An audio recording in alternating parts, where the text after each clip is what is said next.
Hello, and welcome to My Point of View Movie Reviews. Today's review is a retro joint, another Spike Lee joint.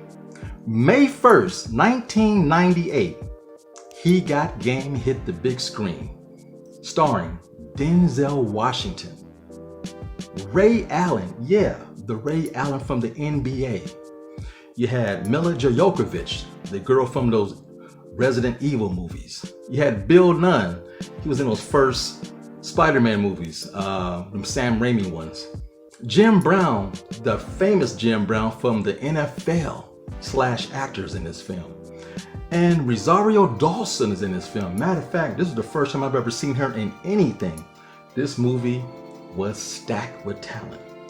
This movie is a father and son story about redemption and forgiveness. Ray Allen plays a character called Jesus Shuttlesworth. He is the #1 prospect in all of the United States to go #1 to college. So every college is knocking on his door. His father, played by Denzel Washington, is in prison for a heinous crime that he'll probably never see the light of day. A subplot comes up where the superintendent at the prison, old alma mater, wants Jesus Shuttlesworth to go to their school. And he told Denzel Washington, hey man, if you get your son to sign with my old alma mater, that college, you get out of jail early. Matter of fact, real early.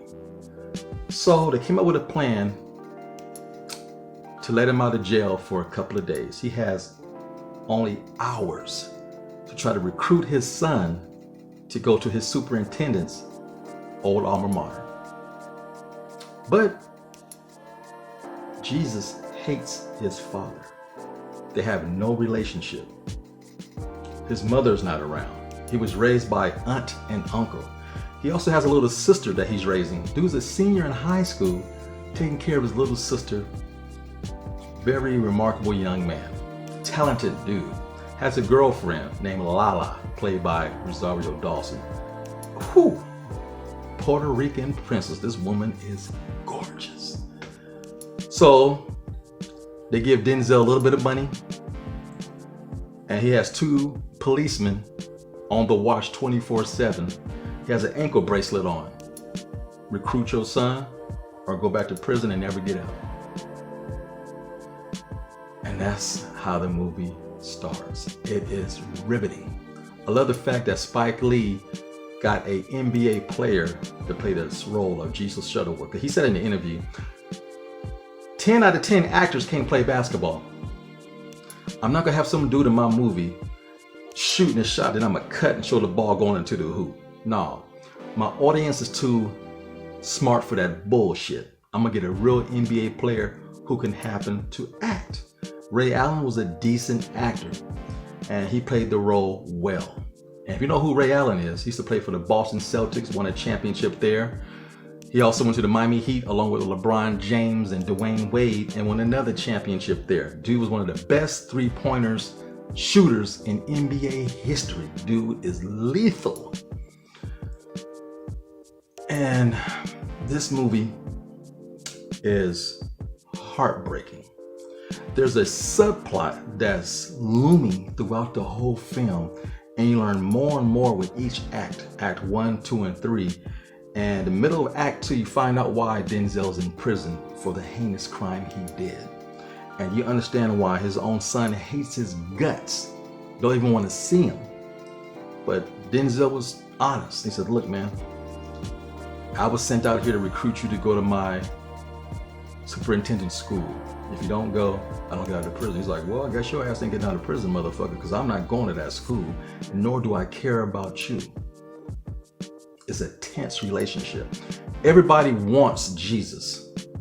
Recruiters, his girlfriend's trying to get him to meet this guy who's an agent, and just his aunt and uncle, yo, young blood. Hey man, since your mom and dad wasn't around, we raised your ass. Now we expect some money when you make it. Cause I know those college people, they're not supposed to give you no money, but I know they're gonna give you some money. And I know right now your high school coach is giving you money right now. So everybody wants a piece of Jesus. Everybody, even his own father, for his own freedom.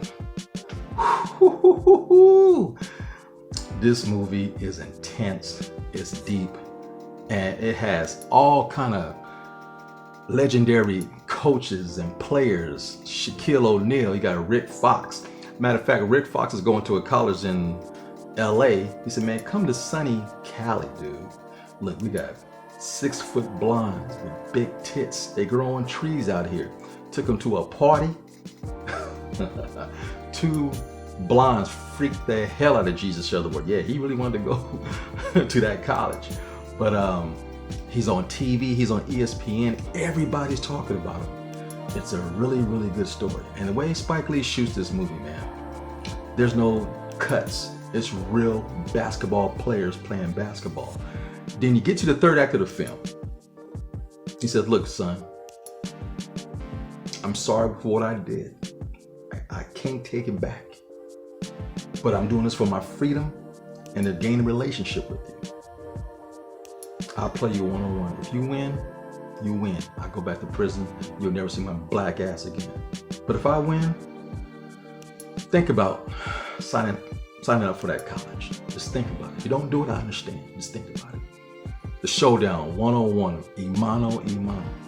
And the cool thing about Denzel Washington and Spike Lee, he is one of the few actors that can actually play basketball. So when Denzel is playing in this movie against Ray Allen, it's real. To the point where behind the scenes, it got intense. Denzel scored on him first. He said, Ray Allen's like, oh, no, brother, we ain't having this. I'm taking your shit out the park from here on out. Swat. So what you see in the movie is real. It got really intense amongst those brothers. And Denzel, man, I know he had it like that. The boy can ball. What I remember most about this movie, man, it came out May 1st in 1998. The following weekend, me and my girlfriend went to Hawaii for 2 weeks. It was the first Spike Lee joint that went to #1 in the box office. The first time one of his movies went to #1. And man, it was felt so good. I damn near cried tears of joy. I have another video where I met Spike Lee in person. If you go to my playlist under True Stories, the day I met Spike Lee, check that out, because back then the internet wasn't like it is now. We still got newspapers. And I remember getting the newspaper and reading that his movie went to #1. I cut the article out, had it put in a frame, along with Spike Lee's autograph. I met Spike Lee in 1995, 4 years prior. No, 3 years prior. And then back then, newspaper had had little posters inside.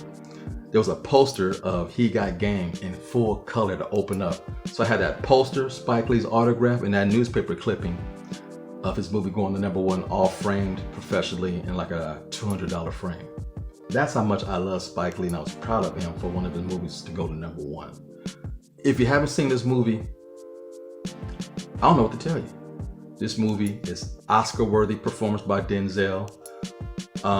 If you love basketball, this movie is the true essence of a real basketball movie. If you're a father and have a son, every father and son should watch this movie together. For all you players out there that are talented, be careful who's around you. Everybody wants a piece of the pie, even family. But yeah, this is one of my favorite Spike Lee movies. This was the third time at the time that Spike Lee and Denzel Washington worked together. Then later on they did Inside Man. So yeah, one of the greatest actors in the world has worked with Spike Lee 4 times, which is personally my favorite director of all time. He Got Game. Man, what a movie. It is a trip. This movie had a great soundtrack. And like Spike Lee fashion, the whole entire soundtrack is done by Public Enemy, all brand new material.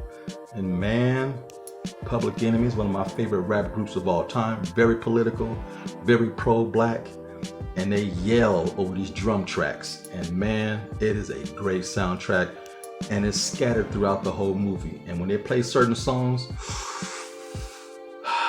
man, you feel it. It's an incredible soundtrack, incredible movie. incredible talent. Spike Lee, you did it again, bruh. Hey, check it out. Trust me, Peace is a great film. If I offend you, then you probably don't understand me. But if I inspire you, then you will learn to love me. Until next time, be sure to like, share, subscribe, and remember, it's just my point of view. I'm out.